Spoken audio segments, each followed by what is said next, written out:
നമ്മുടെ ഈ ചാർജ് വർധനവിന് വേണ്ടിയിട്ടുള്ള ഈ സിറ്റിംഗ് കാണുമ്പോൾ എനിക്ക് തോന്നുന്നു KSEB ഈ നാട്ടിലെ സാധാരണക്കാരായ ആളുകളെ ഒരു അക്ഷയ ഖനിയായിട്ട് കണക്കാക്കിയിരിക്കുന്നു എന്ന് സംശയം വരുന്നു. കാരണം തോന്നുമ്പോൾ താരിഫ് വർദ്ധിപ്പിക്കുകയും അതനുസരിച്ച് അവരുടെ ശമ്പളം വർദ്ധിപ്പിക്കുകയും ചെയ്ത് ഇങ്ങനെ ഒരു കറസ്പോണ്ടിങ് ആയിട്ടുള്ളൊരു ഏർപ്പാട് നടക്കുന്നത് പോലെ ആരെങ്കിലും സംശയിച്ചാൽ തെറ്റു പറയാനൊക്കത്തില്ല.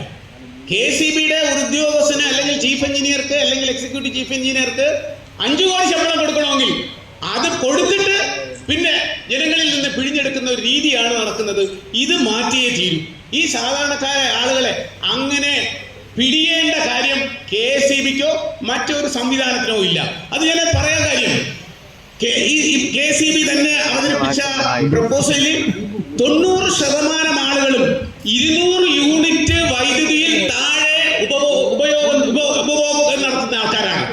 200 യൂണിറ്റിൽ താഴെ രാജ്യത്ത് 200 യൂണിറ്റിൽ താഴെ മാത്രം വൈദ്യുതി ഉപയോഗിക്കുന്ന ആളുകൾ എന്ന് പറയുന്നത് വളരെ ഏറ്റവും സാധാരണക്കാരായ ആ സംസ്ഥാനത്തെ ഏറ്റവും സാധാരണക്കാരായ ആളുകളാണ്. അതുകൊണ്ടാണ് നമുക്കറിയാം ഇപ്പോൾ അടുത്ത കാലത്ത് കർണാടകയിലും അതിനു മുമ്പ് ആം ആദ്മി പാർട്ടിയുടെ നേതൃത്വത്തിൽ ഡൽഹിയിലും പഞ്ചാബിലും ഒക്കെ 200 യൂണിറ്റ് വരെ ഉള്ള വൈദ്യുതിക്ക് സൗജന്യമായിട്ട് ആ നാട്ടില് അതാത് സർക്കാരുകൾ സബ്സിഡി നൽകി പ്രഖ്യാപിച്ചു. ഡൽഹിയില് 400 യൂണിറ്റ് വരെ 200 യൂണിറ്റ് വരെ സൗജന്യവും 400 യൂണിറ്റ് വരെ പിന്നെയും റെഡ്യൂസ് ചെയ്ത എമൗണ്ടിലും വൈദ്യുതി നൽകുന്ന സംവിധാനമാണ് അവിടെ നിലനിൽക്കുന്നത്. ഇവിടെ എന്താണ് നമ്മുടെ നാട്ടിലെ സ്ഥിതി? ഇവിടെ ചില സുഹൃത്തുക്കളോട് അവതരിപ്പിച്ചല്ലോ. ഇവിടെ നാട്ടിലെ സ്ഥിതി എന്താണ് സർ? ഇന്ന് ലൈൻമാൻ എന്ന് പറയുന്ന ആള് ചെയ്യുന്ന പ്രധാന പണി രാവിലെ ഒരു ലിസ്റ്റുമായിട്ട് ഇറങ്ങും. ആ നാട്ടിലെ മുഴുവൻ പൈസ ഒരു ദിവസം പോലും പൈസ അടയ്ക്കുന്നതിൽ ഒരു ദിവസം പോലും ഗ്യാപ്പ് വന്ന ആളുകളുടെ എല്ലാം കറണ്ട് കട്ട് ചെയ്യുകയാണ്. അതാണ് ഇപ്പോഴത്തെ പ്രധാന പണി. ഇനി ആരെങ്കിലും പറയുന്നു നിങ്ങളൊന്ന് ക്ഷമിക്കണം, എനിക്ക് പൈസ ശരിയായില്ല, ഞാൻ അടയ്ക്കാമെന്ന് പറഞ്ഞാൽ അവർക്കത് മനസ്സിലാവില്ല. കാരണം അവര് 4 ലക്ഷവും 5 ലക്ഷവും ശമ്പളം പറ്റുന്ന ചുമ്മാ ഇരുന്ന് ശമ്പളം പറ്റുന്ന ആളുകളാണ്. അവർക്ക് ഇല്ലാത്തവന്റെ വേദന അറിയില്ല. അതുകൊണ്ട് ഈ നാട്ടിലെ ആളുകളെ പിഴിഞ്ഞ് ഈ ശമ്പള വർധന നടത്താനായിട്ടുള്ള ഏർപ്പാട് നിർത്തണം. മറ്റൊരു കാര്യം, 200 യൂണിറ്റിൽ താഴെയുള്ള 90% കേരളത്തിലെ കൺസ്യൂമേഴ്സിലെ 90% 200 യൂണിറ്റിൽ താഴെയുള്ള ആളുകളാണ്. അവർക്ക് വേണ്ടിയിട്ടുള്ള നടപടികൾ ആരംഭിക്കണം. അതിന്റെ ഭാഗമായിട്ട് ഡൽഹിയിലും പഞ്ചാബിലും ആം ആദ്മി സർക്കാരും കർണാടകയിൽ കോൺഗ്രസും നടത്തിയതുപോലുള്ള സബ്സിഡി 200 യൂണിറ്റ് വരെയുള്ള മുഴുവൻ ആളുകളുടെയും സബ്സിഡി ഈ സർക്കാർ ഏറ്റെടുക്കുന്ന പ്രപ്പോസൽ ഈ സമിതി സർക്കാരിന് സമർപ്പിക്കണമെന്ന് പറയുന്നു.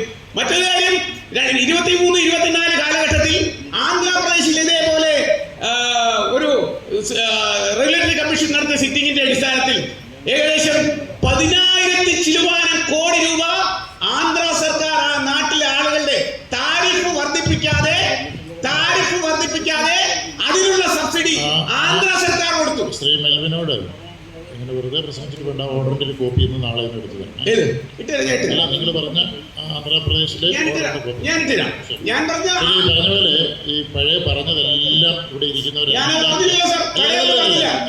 പറഞ്ഞ കാര്യങ്ങൾ വീണ്ടും വീണ്ടും പഴയതൊന്നല്ല. ഞാൻ നമ്മളോട് എല്ലാവരോടും പറഞ്ഞൊരു കാര്യം, മുൻപ് പറഞ്ഞ അതേ കാര്യങ്ങൾ ഞാൻ പറഞ്ഞത് ആന്ധ്രയിലെ റെഗുലേറ്ററി കമ്മീഷൻ ചെയ്തു എന്നല്ല. റെഗുലേറ്ററി കമ്മീഷൻ താരിഫ് വർദ്ധിപ്പിക്കുന്ന ഹിയറിംഗ് നടത്തിയതിനു ശേഷം അങ്ങനെ ഉണ്ടായ താരിഫ് വർധന ആന്ധ്ര സർക്കാർ സബ്സിഡി ആക്കി മാറ്റി. അതുകൊണ്ടൊരു താരിഫ് വർധന അവിടെ ഇല്ലാതായി. ആ മോഡൽ കേരളത്തിൽ അപ്ലൈ ആവുന്നേ ഉള്ളൂ. അത് വേണ്ട വേദി ഇന്ന് മാറിപ്പോയി പറയേണ്ടത്. അല്ല സാർ, സാറിന് പ്രപ്പോസ് ചെയ്യാമല്ലോ. അല്ലല്ല, ആന്ധ്രാപ്രദേശിലെ ആ മോഡൽ അല്ലല്ല, അവരുടെ താരിഫ് ഓർഡർ ഇത് ഞങ്ങൾ കാണുന്നവരും വായിക്കുന്നവരുമാണ്. ആന്ധ്രാപ്രദേശിലെ താരിഫ് ഓർഡറിൽ സർക്കാരിനോട് സബ്സിഡി കൊടുക്കണമെന്ന് പറഞ്ഞുകൊണ്ടല്ല ഓർഡർ. ഞാൻ പറഞ്ഞ സാറ് അവിടുത്തെ അതോറിറ്റി ഓർഡർ ഇട്ടെന്നല്ല, ഗവൺമെന്റ് സബ്സിഡി കൊടുക്കുന്ന അല്ല പറഞ്ഞതല്ലേ, ഇവിടെ റെക്കോർഡ് ചെയ്യുന്നുണ്ട്. ഞങ്ങൾ കേട്ടതും റെക്കോർഡ് ചെയ്യുന്നുണ്ട്. വെറുതെ അതും ഇതൊക്കെ പറയണ്ട. അവിടുത്തെ ചെയർമാനെ ഞങ്ങൾ സൗത്ത് ഇന്ത്യയിലെ എല്ലാ റെഗുലേറ്ററി കമ്മീഷനുകളുമായിട്ട് ചുരുങ്ങിയ പക്ഷേ ആഴ്ചയിൽ എന്തെങ്കിലും ബന്ധപ്പെടുന്നവരും അവരുടെ ഓർഡറുകൾ ഷെയർ ചെയ്യുന്നവരാണ്. അതുകൊണ്ട് ഇങ്ങനെ ബാക്കിയിരിക്കുന്ന ആൾക്കാരുടെ മുമ്പിൽ വന്നിരുന്നിട്ട് ഇങ്ങനെ അവിടുത്തെ ന്യൂസ് ചുമ്മാ പറയുന്നതാണ്. സാർ അങ്ങനെ പറയാൻ പാടുണ്ടോ? ആ ഉത്തരവിന്റെ കോപ്പി ഞാൻ ഉത്തരവിന്റെ കോപ്പിയില്ല, അന്നത്തെ ഹിന്ദു പത്രത്തിൽ വന്ന വാർത്തയ്ക്കാണ് സാർ. ഞാൻ പറഞ്ഞ പത്രത്തിലെ വാർത്തയെ കുറിച്ചല്ല താങ്കൾ പറഞ്ഞത്, ഞാൻ ചോദിച്ചത്. ഞാൻ അങ്ങനെ ഒരു ഉത്തരവ് ആന്ധ്രാപ്രദേശിലെ റെഗുലേറ്ററി കമ്മീഷൻ ചെയ്തിട്ടുണ്ടെങ്കിൽ ഒരു കോപ്പി നാളെ ഇന്ന് വേണ്ട, നാളെ ഒന്ന് ഓഫീസിൽ സാർ അത് തന്നെ ശരി. ദേശീയ ഡെയിലി പത്രമാണ് സാർ. ഇവിടെ ഇതൊരു തെളിവെടുപ്പാണ്, പത്രത്തിലെ വാർത്ത അതിന്റെ പ്രപ്പോസൽ സാറല്ലേ അസുഖമാവേണ്ട കാര്യമില്ല. ഞാൻ പ്രപ്പോസൽ കള്ളം പറഞ്ഞു കഴിഞ്ഞാൽ നമുക്ക് വിഷമമുണ്ടാവും. പറഞ്ഞത് അല്ലല്ല, പ്രപ്പോസലിന്റെ അല്ല പറഞ്ഞത്. അത് പറയേണ്ട വേദി ഇവിടെ അല്ല. സബ്സിഡി കൊടുക്കേണ്ടത് കേരളത്തിലെ അല്ല ഏത് സംസ്ഥാനത്തിലെ ഗവൺമെന്റ് ആണ് ചെയ്യേണ്ടത്. അസംബ്ലിയിലെ 111 പേജുള്ള ഈ പ്രപ്പോസലില് താങ്കളുടെ സമയം കഴിഞ്ഞു.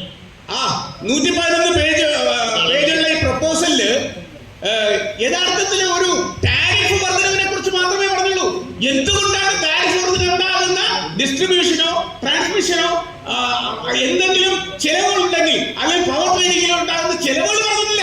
ചെലവ് പറയാതെ ടാരിഫ് മാത്രം വർദ്ധിപ്പിക്കുക എന്ന് പറഞ്ഞാൽ ഞങ്ങൾ എന്തിന്റെ അടിസ്ഥാനത്തിൽ സാർ നിങ്ങൾ അതുകൊണ്ട് സമ്മതിക്കേണ്ടത് തന്നെ ഇത് ഒഴിവാക്കണം സാർ. B 101 ഗോപിനാഥൻ. നെക്സ്റ്റ്